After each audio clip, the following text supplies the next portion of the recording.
பாதாள உலக குழு தலைவர் கெஹல் பத்ர பத்மையினால் மறைத்து வைக்கப்பட்டிருந்த பெருந்தொகையான ஆயுதங்கள் இன்று மீட்கப்பட்டிருக்கின்றன. அது குறித்து விரிவாக விளக்கமாக இந்த காணொளியில் பார்க்கலாம்.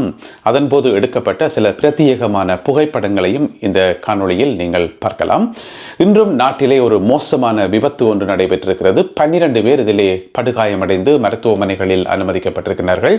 அது குறித்து பார்க்க இருக்கின்றோம். இலங்கையிலே மரண தண்டனையை நிறைவேற்றுவது சம்பந்தமாக ஆலோசனை செய்து வருவதாக ஜனாதிபதி அனுரகுமார திசாநாயக்க அவர்கள் குறிப்பிட்டிருக்கின்றார். அது குறித்த சில முக்கியமான விவரங்களையும் பார்க்கலாம். அதே வேளையில் சம்பத் மனம்பேரிக்கு 90 நாட்கள் விளக்கமறியல் வழங்கப்பட்டிருக்கின்றது. அடுத்து வரும் 3 மாதங்களுக்கு அவர் தடுத்து வைக்கப்பட்டு விசாரிக்கப்பட இருக்கின்றார்.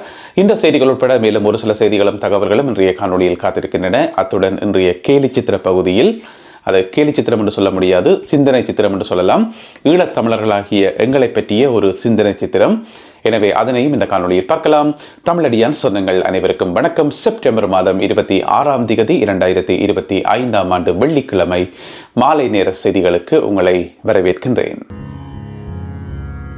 கைது செய்யப்பட்டு விளக்கமறியலில் வைக்கப்பட்டிருக்கின்ற பிரபல பாதாள உலக குழு தலைவராகிய கெஹல் பத்ர பத்மேக்கு சொந்தமான அவரால் மறைத்து வைக்கப்பட்டதாக கூறப்படுகின்ற ஆயுதங்களும் வெடிபொருட்களும் இன்று மீட்கப்பட்டிருக்கின்றன.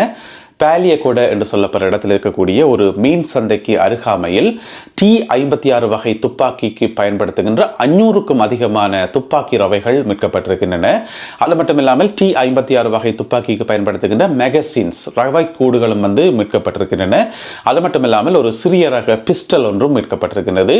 இப்படியான ஆயுதங்கள் மீன் சந்தைக்கு அருகாமையில் மறைத்து வைக்கப்பட்டிருந்ததாகவும் அவற்றை இப்பொழுது போலீசாருக்கு கிடைத்த ரகசிய தகவல் ஒன்றை அடுத்து அவர்கள் மீட்டிருப்பதாகவும் சொல்லப்படுகிறது. எனவே இந்தோனேசியாவில் கைது செய்யப்பட்ட கெஹல் பத்ர பத்மே குழுவினர் கைது செய்யப்பட்டதன் பின்னர் அண்மை காலமா பார்த்தீங்கன்னு சொன்னா உதிரிகளாக அங்கொன்றும் இங்கொன்றுமாக ஏராளமான பாதாள உலக குழு உறுப்பினர்கள் சிக்கி வருகிறார்கள். எனவே அவர்கள் கொடுத்த தகவல்களின் அடிப்படையில் இந்த ஆயுதங்கள் மீட்கப்பட்டிருக்கலாம் என சொல்லப்படுகின்றது. ஆரம்பத்தில் வாக்குமூலம் ஒன்றை வழங்கும் போது கெஹல் பத்ர பத்மே போலீசாருக்கு என்ன சொல்லியிருந்தவர் என்று சொன்னா, தன்னிட்ட பெரிய அளவில் ஆயுதங்கள் எதுவுமே இல்லை, தன்னிட்ட ஒரே ஒரு பிஸ்டல் இருந்தது, இந்த ஆயுதங்களை கையாள்றது கொமோண்டோ சலிந்த அவர்தான் கையாண்டவர், தனக்கு தெரியாது என்று சொல்லி இப்ப பாத்தீங்கன்னு சொன்னா அவருடைய கட்டளையின் பேரில் மறைத்து வைக்கப்பட்டிருந்த ஆயுதங்கள் மீட்கப்பட்டிருக்கிறது. எனவே இது மட்டும்தானா அல்லது இன்னும் எங்கெங்கெல்லாம் இருக்கோ தெரியல. போலீசார் இது சம்பந்தமான விசாரணைகளை தொடர்ந்தும் முன்னெடுத்து வருகிறார்கள். இன்று நாட்டிலே மற்றொரு கோரமான விபத்து ஒன்று பதிவாகி இருக்கிறது. பண்டாரகம என்று சொல்லப்படுற இடத்துல இந்த விபத்து நடந்திருக்கு.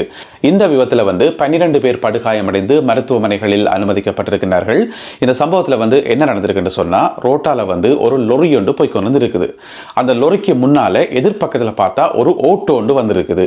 அப்ப ஓட்டோ கிட்ட வர்றதை அவதானிச்ச லொரி சாரதி என்ன செய்யக்காருன்னு சொன்னா, குத்தி பிரேக் அடிச்சிருக்கார். குத்தி பிரேக் அடிச்ச பிறகு பின்னுக்கு பார்த்தா இன்னும் ஒரு வேன் ஒன்று வந்துருக்குது. அந்த வேன் கவனிக்காமல் இந்த லொரிக்கு பின்பக்கத்தால மோதி அந்த வேன்ல 10 பேரும் படுகாயம் அடையினம். அந்த 10 பேரும் யாருன்னு சொன்னா அவர்கள் ஒரு நடன குழுவாம், ஒரே குழுவை சேர்ந்த நடன குழுவை சேர்ந்த உறுப்பினர்களாம். ஏதோ ஒரு நிகழ்ச்சிக்காக போய்கொண்டிருக்கக்குள்ளதான் இந்த விபத்து நடந்திருக்கிறது. 10 பேருமே காயமடைந்து மருத்துவமனைகளில் அனுமதிக்கப்பட்டிருக்கிறார்கள். அதுக்கு பிறகு இன்னும் 2 பேரும் காயமடைஞ்சிருக்கணும். அவர்கள் யாருன்னு பாத்தீங்கன்னு சொன்னா, எதிர்பக்கம் ஓட்டோ இருக்கல்லோ, அந்த ஓட்டோல ஒரு தாயும் மகளும். அந்த தாயும் மகளும் கொழும்புக்கு போயிட்டு கொழும்பு தேசிய வைத்தியசாலையில இன்னைக்கு அவைக்கு கிளினிக்காம். அப்ப கிளினிக்கு போயிட்டு கிளினிக்கை முடிச்சு கொண்டு வந்தோன்றிருக்கைக்குள்ள திருப்பி ஆக்சிடென்ட் பட்டு திருப்பியும் கொண்டு போய் ஹாஸ்பிட்டலில் அனுமதிக்கப்பட்டிருக்கிறார்கள். இப்படியான ஒரு விபத்து இன்று நடைபெற்றிருக்கிறது பண்டாரகம பகுதியில். எனவே இந்த விபத்துக்கான காரணங்கள் குறித்து போலீசார் விசாரணைகளை முன்னெடுத்து வருகிறார்கள். நாமல் ராஜபக்ஷவின் நெருங்கிய கூட்டாளியும் ஸ்ரீலங்கா பொதுஜன பெரமுன கட்சியினுடைய முன்னாள் உறுப்பினரும் பிரபல ஐஸ் இறக்குமதியாளருமாகிய சம்பத் மனம்பேரிக்கான விளக்கமறியல் நீடிக்கப்பட்டிருக்கிறது. இன்று 26ஆம் தேதி வரை அவர் ஏற்கனவே விளக்கமறியலில் வைக்கப்படுவார் என்று சொல்லி அறிவிக்கப்பட்டிருந்தது.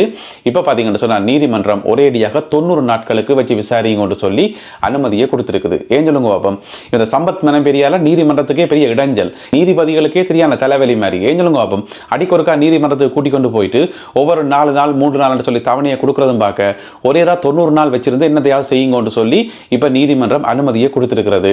அது மட்டும் இல்லாம அவர் செய்த குற்றங்கள் இப்ப வெளிவந்து கொண்டிருக்கிற தகவல்களை பார்க்கக்குள்ள அவருக்கு 90 நாளில் இன்னும் நீடிக்கப்படும் என்றுதான் எதிர்பார்க்கப்படுது. எனவே நீதிமன்றம் அனுமதி கொடுத்திருக்கு. 90 நாளைக்கு இஞ்சாலி பக்கம் கொன்றக்கூட ஆளை நீங்களே வச்சு விசாரிங்க சொல்லி இன்றைக்கு அனுமதி வழங்கப்பட்டிருக்கிறது. எனவே அவர் தொடர்ச்சியாக விசாரிக்கப்பட்டு வருகிறார்.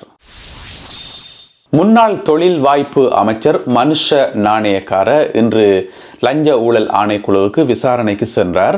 ஆனால் அவர் கைது செய்யப்பட்டாரா இல்லையா என்பது சம்பந்தமான தகவல்கள் எதுவும் வெளிவரையில. இந்த காணொளி ஒளிப்பதிவு செய்யப்படும் வரைக்கும் அந்த தகவல் வரையில. இருந்த போதிலும் கூட அவரை கைது செய்யாமல் தடுக்கிறதுக்காக அந்த முன்பிணை மனு இருக்கு தானே, அது ஏற்கனவே நீதிமன்றத்தில் சமர்ப்பிக்கப்பட்டிருந்தது அவருடைய வழக்கறிஞர்களால். அது இன்றைக்கு விசாரணைக்கு எடுத்துக்கொள்ளப்பட்டது. அந்த வழக்கு விசாரணைக்கு எடுத்துக்கொள்ளப்பட்டது. கட்சிக்காரராகிய மனுஷ நாணயக்காரர் 24ஆம் தேதி துபாயிலிருந்து வந்தவராம். அப்ப விரைக்குள்ள அவர் கைது செய்யப்படுவார் என்ற ஒரு நிலைமை இருந்ததன் காரணமாக இந்த முன்பிணை மனு போடப்பட்டிருந்தது. அப்ப இதுல எதிர்த்தரப்பு லஞ்ச ஊழல் ஆணைக்குழு தானே, எனவே நீதிமன்றம் அவர்களை விசாரணைக்கு அழைத்திருக்கிறது. அக்டோபர் மாதம் 2ஆம் தேதி இந்த வழக்கு ஒத்தி வைக்கப்பட்டிருக்கிறது. என்ன பிரச்சனை என்று சொன்னா, இப்ப ஒவ்வொருத்தருமே கைது செய்யப்படினமோ இல்லையோ அது வேற பிரச்சனை. ஆனா கைது செய்யப்படக்கூடாதுன்றதுக்காக இந்த முன்பிணை வாங்குறதுலேயே கண்ணும் கருத்து மாதிரி இருக்கணும். இப்படித்தான் பாத்தீங்கன்னு சொன்னா, எங்களுடைய உதயகமன் பிள்ளை இருக்கிறாரல்லோ, அவரும் தனக்கு முன்பிண வேணும் தன்னை கைது செய்ய போறாங்க சொல்லி நீதிமன்றத்தில் வழக்கு மேல வழக்கு போட்டு அந்த வழக்கு நீதிமன்றத்தில் நடந்து கடைசியா சட்டமா அதிபர் திணைக்களம் பொறுக்கேலாம நீதிமன்றத்தில் 2 தடவை சொல்லிட்டோம், ஐயா நாங்க இவரை கைது செய்யற நோக்கம் இதுவரைக்கும் இல்லை, அப்படி நாங்க டிசைட் பண்ணவே இல்லை, எப்பயாவது நாங்க டிசைட் பண்ணா சொல்றோம், எங்களை விட்டுருங்க மாதிரி நீதிமன்றத்தில் சொன்னார்கள் சட்டமா அதிபர் திணைக்களம். அப்ப பாத்தீங்கன்னு சொன்னா அவரை கைது செய்யறதுக்கான எந்த ஒரு முடிவுமே எடுக்கல.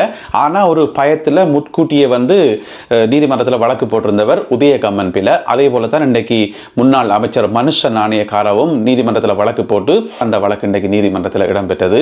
நீதிமன்றத்துக்கு பாருங்க இவ்வளவு நெருக்கடி என்று சொல்லி ஒன்று ஏற்கனவே கைது செய்யப்பட்டு வச்சுக்கிறார்களை விசாரிக்கணும், அது ஒரு பக்கம். பிறகு கைது செய்யப்படலாம் என்று சொல்லி அவர்கள் முன்பிணை மனு கேட்டு வழக்கு போட்டு அப்புறம் அதையும் விசாரிக்கணும். இப்படியாக ஒரே பரபரப்பாகவே போய்கொண்டிருக்கு. இலங்கையில் மரண தண்டனையை நிறைவேற்றுவது சம்பந்தமாக தாங்கள் ஆலோசனை செய்து வருவதாக, அதை பற்றி சிந்தித்து வருவதாக ஜனாதிபதி அனுரகுமார திசாநாயக்கா அவர்கள் குறிப்பிட்டிருக்கின்றார். இந்த தகவலை எங்க வச்சு சொல்லியிருக்கார் என்று சொன்னா, அமெரிக்காவில் வச்சு சொல்லியிருக்கார். அமெரிக்காவில் வசிக்கின்ற இலங்கையர்களுக்கும் ஜனாதிபதி அனுரகுமார திசாநாயக்கா அவர்களுக்கும் இடையிலான ஒரு சந்திப்பு ஒன்று நடந்தது நேற்று. அதுல உரையாற்றியக்குள்ளதான் ஜனாதிபதி சொல்லியிருக்கார், இப்ப நிறைய மோசமான குற்றவாளிகளை நாங்கள் கைது செய்து கொண்டு வரோம், மிக மிக ஆபத்தான குற்றவாளிகள். ஆனாலும் கூட பாத்தீங்கன்னு சொன்னா இலங்கையில இந்த மரண நிறைவேற்ற நடைமுறை இதுவரைக்கும் இல்லை. எனவே அது சம்பந்தமாக நாங்கள் ஆலோசனை செய்து வருகிறோம் என்று சொல்லி அவர் ஒரு வசனம் சொல்லியிருக்கார். எனவே இது சம்பந்தமாக உங்களுடைய கருத்துக்கள் என்ன? இந்த காணொலியை பார்த்து கொண்டிருக்கக்கூடிய நீங்கள் என்ன நினைக்கிறீர்கள்? இலங்கையில திரும்பவும் அந்த மரண தண்டனை நிறைவேற்ற அந்த நடைமுறை கொன்றப்படணுமா அல்லது தேவையில்லையா? ஏன்னா ஜனாதிபதி சொல்லியிருக்கார், மரண தண்டனை நிறைவேற்றுறதுக்கு இந்த ஹேங் பண்றது தானே, தூக்கில் போடுறது, அது சம்பந்தமாக தாங்கள் ஆலோசனை செய்து வாரம் என்று சொல்லி, எனவே அந்த ஒரு நடைமுறை அவசியமா இல்லையா என்று சொல்லி நீங்க என்ன நினைக்கிறீர்கள் என்பதை மறக்காமல் கீழே எழுதுங்கள். அடுத்ததாக இன்றைய கேலி சித்திர பகுதி. இது உண்மையில் கேலி சித்திரம் கிடையாது, இது ஒரு சிந்தனை சித்திரம். இது எங்களோட சம்பந்தப்பட்டது, எங்களுடைய உணர்வுகளோட சம்பந்தப்பட்டது. பார்த்தீங்கன்னு சொன்னா, பெண் ஓவியர் ஷானிகா வரைகின்ற கேலி சித்திரங்களை நான் அடிக்கடி இங்கே சேர்த்துக்கொள்றது காரணம், அந்த எங்களுடைய உணர்வுகளை புரிஞ்சு கொண்டு நியாயத்தின் பக்கம் நிற்கிற மாதிரி இருக்கும். என்னதான் ஒரு சிங்கள பெண்ணாக இருந்தாலும் ஒரு நியாயத்தின் பக்கம் நிற்கிற மாதிரி இருக்கும். அந்த அடிப்படையில் இந்த சிந்தனை சித்திரம் உண்மையில் ஜனாதிபதி அனுரகுமார திசாநாயக்கா அவர்களை விமர்சிக்கிற மாதிரி தான் வரையப்பட்டிருக்கிறது. அவர் ஐக்கிய நாடுகள் சபையில் உரையாற்றியக்குள்ள பலஸ்தீனத்தை அங்கீகரிக்கிறேன்னு சொன்னவர் தானே. எனவே அது வரவேற்கப்பட வேண்டிய விஷயம், அதில் மாற்று கருத்தை இல்லை. நிறைய நாடுகள் பலஸ்தீனத்தை அங்கீகரித்து கொண்டு வருது. இவ்வளவு காலமும் பலஸ்தீன மக்கள் பட்ட துன்பத்துக்கு அது ஒரு தீர்வு. அதே நேரம் பார்த்தீங்கன்னு சொன்னா, ஈழத்தமிழ் மக்களாகிய எங்களுக்கு என்ன தீர்வுன்றது இங்கே இருக்கக்கூடிய முக்கியமான கேள்வி.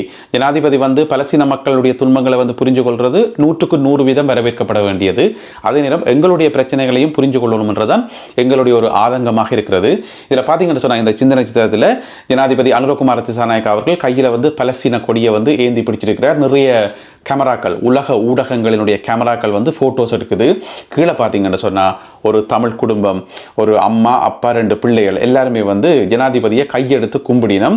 அதுல ஒரு சின்ன பதாக மாதிரி ஒன்று இருக்கு, அதுல கிடக்குது ப்ராமிசஸ் டு தமிழ்ஸ் என்று சொல்லி, தமிழ் மக்களுக்கு கொடுக்கப்பட்ட வாக்குறுதிகள் என்று சொல்லி அதில் போடப்பட்டிருக்கிறது. எனவே அது கீழே இருக்கிறபடியால ஜனாதிபதியினுடைய கண்ணுக்கு தெரியல என்ற அர்த்தத்தில் இந்த ஒரு சித்திரம் வரையப்பட்டிருக்கிறது. எனவே இதை பற்றி நீங்கள் என்ன நினைக்கிறீர்கள் மற்றும் இன்றைய காணொலியில் பகிர்ந்து கொள்ளப்பட்ட செய்திகள் தொடர்பான உங்களுடைய கருத்துக்கள் எல்லாவற்றையும் மறக்காமல் கீழே எழுதுங்கள். மீண்டும் மற்றும் ஒரு காணொலியில் உங்களை சந்திக்கின்றேன். அதுவரை நன்றி, வணக்கம்.